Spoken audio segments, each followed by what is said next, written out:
Қайырлы күн достар, бүгін біз пицца жасаймыз. Менде 2 түрлі пицца шықты. Қамыры өте жұмсақ, дәмді болып шығатын, оңай жасалатын пиццаны жасайтын боламыз. Видеоны соңына дейін қарап кетіңіздер. Керек заттарды астқа описаниеға қалдырып кететін боламын.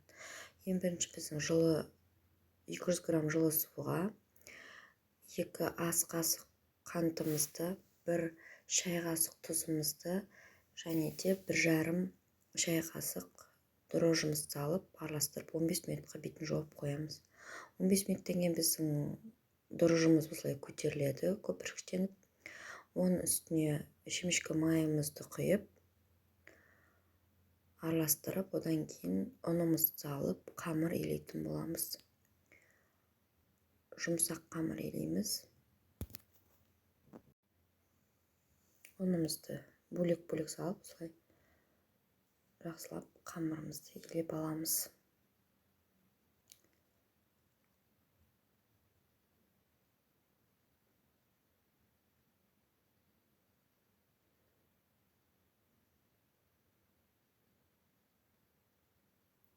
Қамырымызды илеп болғаннан кейін 1 сағатқа жылы жерге бетін жауып қойып қоямыз. Оған дейін біз керек заттарымызды турап дайындап аламыз. Сырымды чоркіден өткізіп, және де майонез бен кетчупты араластырып, және де қызанақ пен саңырауқұлағымызды турап қойдым. Мінекей 1 сағаттан кейін осылай біздің неміз жақсылап көтерілді. Қолымызды майлап алып, басып, одан кейін 2-ге бөліп, пергамент бумагасының үстіне осылай дөңгелектеп жайып алатын боламыз. Қамырымызды жіңішке қылып. 2 қамырымызды 2 пергамент бумага үстіне жайып алғаннан кейін, мінекей біздің қамырымыз дайын. Ендігі біздің дайын тұрған соусымызды, яғни жағып, жақсылап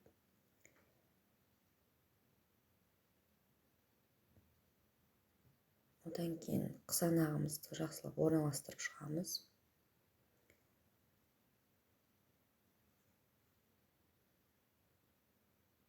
Одан кейін осындай сырымызды, чоркіден өткізген сырымызды үстіне жағып, оны духовкаға салып аламыз. Екінші пиццамызды өстіп дайындаймыз. Үстіне соусымызды жағып алғаннан кейін саңырауқұлақтарымызды орналастырамыз.